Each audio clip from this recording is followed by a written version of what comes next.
From the Worthy Ones, the video series where I take all the newest issue 1 comic books for the current comic book week that I read and deem them worthy or not worthy. Guys, I'm Mike Spider Slayer. Welcome back to Comic Book Corner 2.0. If you love daily comic book content and you love me helping you make decisions of what comic books to buy, you came to the right place, guys. So why don't you consider hitting that subscribe button.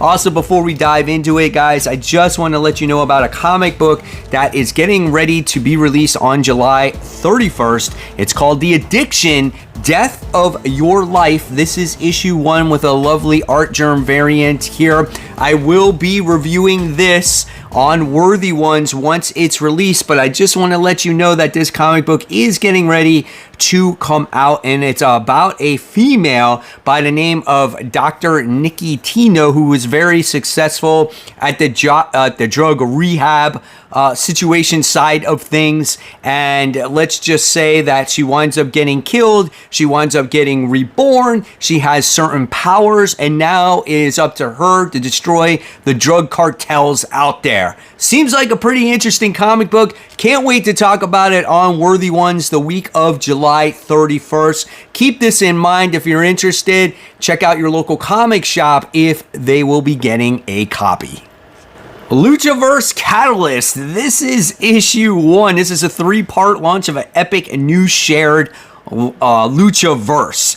This book is $6. The writer here is Marco Lopez, and the art and Ivan Plaza, and the art is done by Ben Harvey. The artwork's okay. I mean, it's fine for what it is. And why did I pick this up? Even though I'm not a wrestling fan, I just wanted to see what they would do with Rey Mysterio, right? I used to watch wrestling when I was a kid. I was a pretty big fan, and then I just stopped wrestling. I just stopped watching wrestling. I don't know if it's one of those things where a lot of people outgrow it and just don't watch it anymore, whatever the case may be, right? But what this book does is it does give you a lot of history of the character, like where it came, like where he came from, and like the tribes and everything else. And so it's kind of fun. It has like monsters, ancient artifacts. They go on quests and just like other dimensions and stuff. There's this crazy mask that like Rey Mysterio picks up and he puts on. Kind of reminded me of like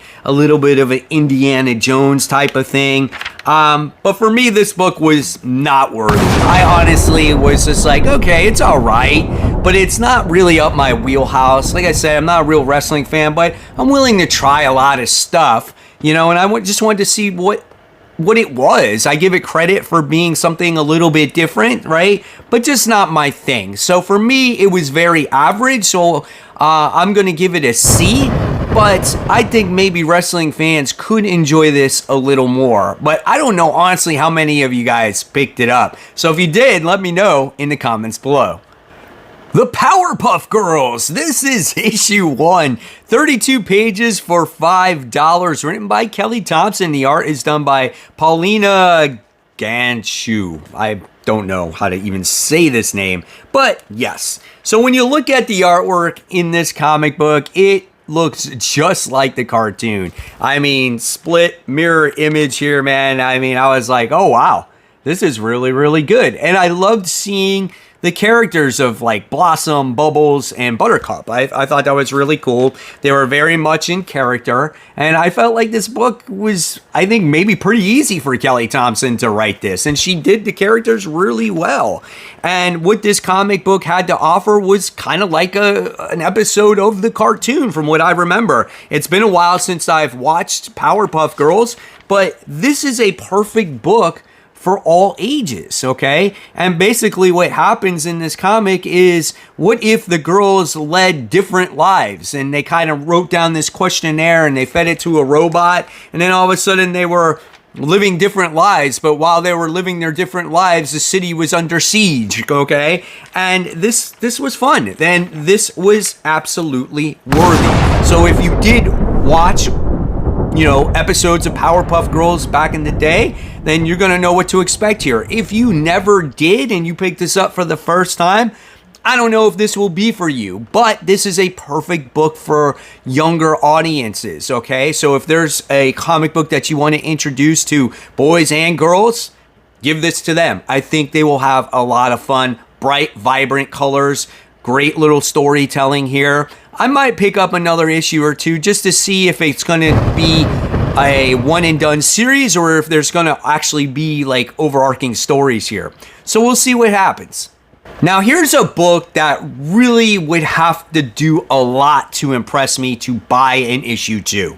Okay, and this is Namor. This is issue 1. This book is 36 pages for the price of $5. This book is written by Jason Aaron, and art is done by Paul Davison. Now, I do like the way Namor is. This was him obviously as a kid, right? And now in the modern day or retelling of this character, obviously now if you read it, he is in prison and, you know, he's captured. He looks a lot different. He's like more like pinkish looking. He's got long hair, you know, and you kind of get to see this modern day telling of the character on like how he survives, where he's come from, you know, the royalty that he is, how he was like bullied when he was a kid, and now you got people that are trying to kill him and all this other stuff. And, you know, he couldn't get into the water, which I felt like he could have gotten into the water many, many times. And then you get Stingray in this book. And for me, guys, this book did not do enough to make me buy a second issue. So this one is not worthy. Again, it really would have had to impress me in order to buy a second issue. I just found the origin story part boring. I found him being in prison boring. I thought him being possibly killed was boring. And maybe it's just me having that like negativity towards the character, because ever since I was a kid, I did not like him. I didn't like the wings on his ankles. I didn't like his haircut. I didn't like anything about him. So it was just like, again, you got to do something radically different. I just thought it was a little bit dense. And I don't know, man. It just was not for me. Again, if you're a Namor fan, you might like this. This might surprise you. Maybe it's a little bit more edgier for you, but I didn't like it. I'm going to give this one a D+.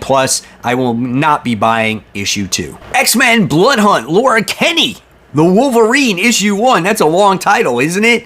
So when it came to all these X-Men Blood Hunt tie-ins, they're all one-shots featuring X-Men characters. And some of them have been okay, but for the most part, they haven't been that great. But I wanted to check out Laura's book because I am a fan of her character, and I wanted to see her involvement with Blood Hunt, okay? Again, 28 pages for the price of $4. We have Stephanie Phillips, who writes this comic, which I think in horror books so far, I think she's done pretty good, or darker books. Like she wrote that Captain America Cap Wolf book, which was actually pretty awesome. And then she writes The Phoenix, which we're going to talk about a little later. Not that that's a horror book, but anyway. We have Robert Gill, who does the artwork in this book, and I thought the artwork was solid in here. Like the way the vampires look. There's a comment in here about, I thought vampires are supposed to look pretty, and they're all like pretty awesome, like gory looking, which I thought was kind of cool. Good action scenes. Love seeing all the fights and the bloodiness. The panel layouts were great. We do get the return of Scout in here. Gabby, which I thought was cool. We haven't seen her in a long time, and we really haven't seen her in the Krakoan age either. So I'm glad that Stephanie is bringing her back into the mix of things. So I thought that was kind of cool. And what this story had to offer was Gabby was captured. Laura's coming to rescue her, but Gabby's like, oh, there's another mutant in here, and we have to save him or her. And we find out that it's like Dracula's son, right? And in the meantime, the vampires are trying to experiment on mutant blood to see if they will get their abilities when they suck their blood. And you find out the outcome of that when you read this comic. I won't spoil that for you. But nevertheless, what happens is they come across Dracula's son, and then pretty much they're like saving him, and the book just randomly ends. That sucks, right? So I'm going to say this book is not worth it. Even though I really enjoyed this story, it's not worth your money here, because this is a story that could have been at least 2 issues, and it just randomly ends. You know, I get that the story is about trust, but it just seemed short, and I felt gypped out of something when I got done reading this. I was like just getting into it and it's over, right? So yeah, this is a tough one to grade, but that's why I'm saying it's not worthy, but I did enjoy the story. So I think I'm just going to give it a C. I think we'll just go there with that. It was nice to see Laura. It was nice to see Gabby. I like them playing with different things when it comes to vampires drinking mutant blood and seeing if they get powers. But man, I just felt like this story just ended so abruptly. Dark Knights of Steel, all winter. This is issue 1. 40 pages for the price of $5. If you want to consider this a key, you can. This is the first appearance of Deathstroke, Killer Frost, and Vandal Savage, and James Gordon from Earth 118. Our writer here is Jay Kristoff and Tom Taylor. The art is done by Riccardo Federici. The art looks good. However, for me, when it comes to this comic, not having it in color takes away what this comic could have been artistically for me. Okay? Some books work in black and white, some don't. I feel like there was a lot of detail in here that just could have really popped if it was done in color. Like this monster here, he kind of just gets lost in the background. I think the details could have went really, really nice. Like, would you not want to see Slade in like this, right? Instead of seeing him in a black and white? That's my thing about that. Like, look at this here. I mean, I feel like this was trying to be a Conan or medieval type of book.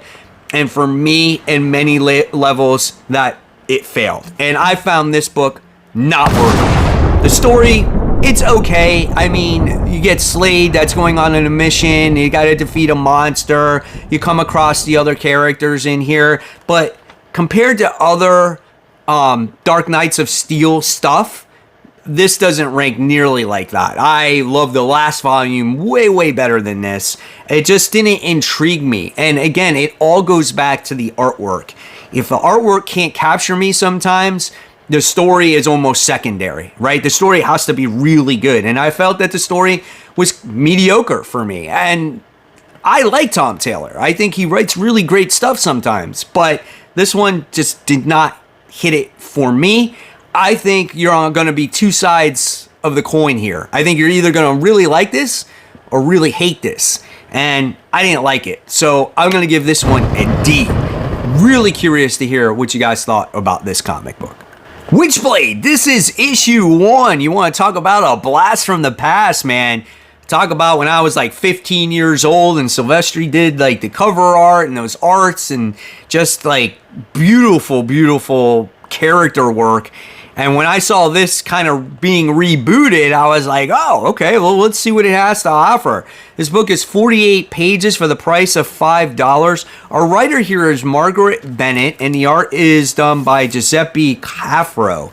Now, the artwork is not bad. I obviously have seen better artwork, but I love the facial expression here. The colors are good. The character in the past, if you've read Witchblade, is like ultra sexy, and I know like that's not what they're really going for here. They want to go for more than just like sexy women on the pages, right? So they go for like a little horror, a little grotesque stuff, and they're trying to hit the mark on the story here as well. Now, this book is, like I said, 48 pages, but maybe half of this book is actual story where you get like concept art on how Witchblade is going to look, and just like all the characters on how they're going to look, and like cover art like this, so I feel like this book was a little bit fluffed, right? So, but if you want an idea of what the characters would look like on different covers, then this is going to be, something that you're going to want to pick up, right? That's a really nice cover. So let's talk about the story. Well, the story here is very point A to point B. It's your typical origin story. You get to see how Sarah, who is this detective, becomes the Witchblade, and how the Witchblade actually gets a hold of her. And it's this artifact where this guy is chasing after it, and he's been searching forever for this thing, and it goes from one host to the next host to the next toast until we finally find Sarah, who winds up getting possession of it, right? Listen, if you have never read Witchblade in the past, I think this is a good jumping on point for the character, and I think the book accomplishes what it needs to do to slowly introduce you to who she actually is, right? So I think it does its job there, and I think it does a great job at intriguing the reader and seeing what this artifact is and what it does and how she handles her powers and things like that. So I'm going to make this book, or I'm going to say that this book is worthy. I want to see what issue 2 has to offer, and I want to see how it continues to develop, what other characters they will introduce in here. So at the end of the day, I'm going to give this one a B-. I would have loved a little bit more story than the concept art, because again, they charge you more pages, and just for a little bit of concept art, they feel like they can charge you a higher price. I don't like that. And I felt like maybe the artwork could have been a little bit stronger, but that's just me being a little bit picky here. Solid book. Probably one of the better books of the week. Phoenix, issue 1, probably one of the higher anticipated comics for the week. I didn't think this was a really highly anticipated comic week in general. So there was a lot of books that I just really wasn't super excited about. But this was one of them. But my expectations were not very high for this book, especially after reading X-Men issue 1, where for me, I felt that was a little bit of a letdown. And when it came to Jean Grey, I'm like, man, Phoenix, like we've seen this before. Stephanie Phillips is writing it. It could be a hit or a miss, right?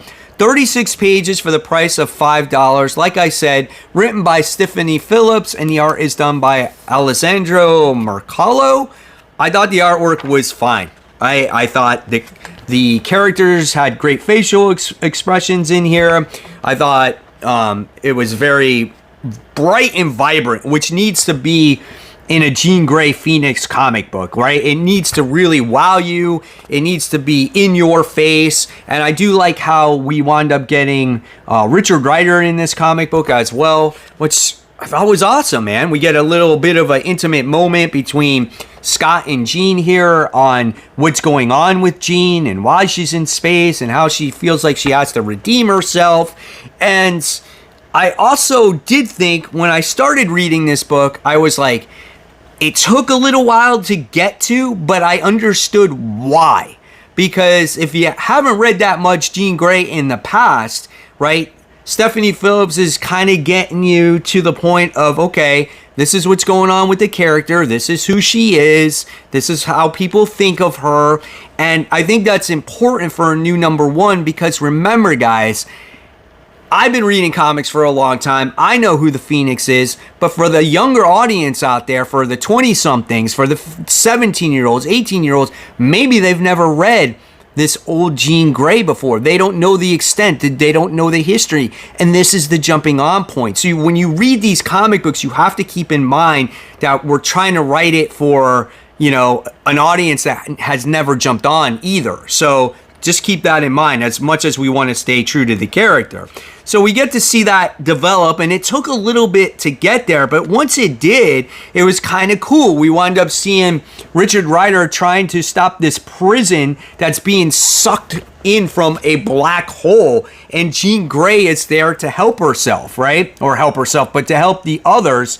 And I thought it was kind of cool, you know? But then you wind up getting to see this guy, this enemy that makes his appearance in this comic. And his name is Pericus, I think it is. And supposedly this guy, like, defeated Thor. And so he's a very, like, strong-like character. And that's him right here, right? And he winds up escaping from an escape ship from the prison. And he winds up killing this dad's daughter. And that's kind of like where we left off. And then it gives you another one of those QR codes at the end of the comic book to find out what happened. So I'm going to show you, in case you did not buy this book yet, what that QR code has to offer. So here it's going to show you which I think is the character, is the actual daughter of the character that wound up getting killed. So I don't know how much time has passed since then or things like that, but nevertheless, this book was worthy. I thought it was a fine read, and it was better than X-Men issue 1. I thought it gave you a good jumping on point of who Jean Grey is and who she is at this point in time. You get to see the relationship with Scott. You get to see the relationship with Richard Rider, the mission at hand, the bad guy that's going to be in this book, and you get to see some of the characters that are going to be in this book as well. So definitely worth the read here, and this exceeded expectations. So I'm going to give this one a B+. It wasn't quite an A for me. Like I said, it took a while to get to where it needed to. I thought there was a lot of details that you had to go back and reread to make sure you caught everything. But once you do, you can appreciate what this comic had to offer for readers. And again, I'm going to go and keep reading it. So there you have it, webheads. There are my thoughts on the newest issue 1s for the comic book week. It didn't blow me away. It wasn't the strongest week, but there was a couple good books in there, and that's okay. You're going to have that every once in a while. But I'm very curious to hear in the comments below what you guys thought of these issue 1 comic books. And of course, if you love the content, I'll leave you more content right here. In fact, I have my newest comic book day haul and kind of my thoughts on the whole DC Absolute Universe thing, the new creative teams on the books. So why don't you check those videos out? And of course, guys, remember, support the local comic shops. Keep buying, keep collecting, always read those comics so we can have great comic conversation. I'll see you guys on the next one.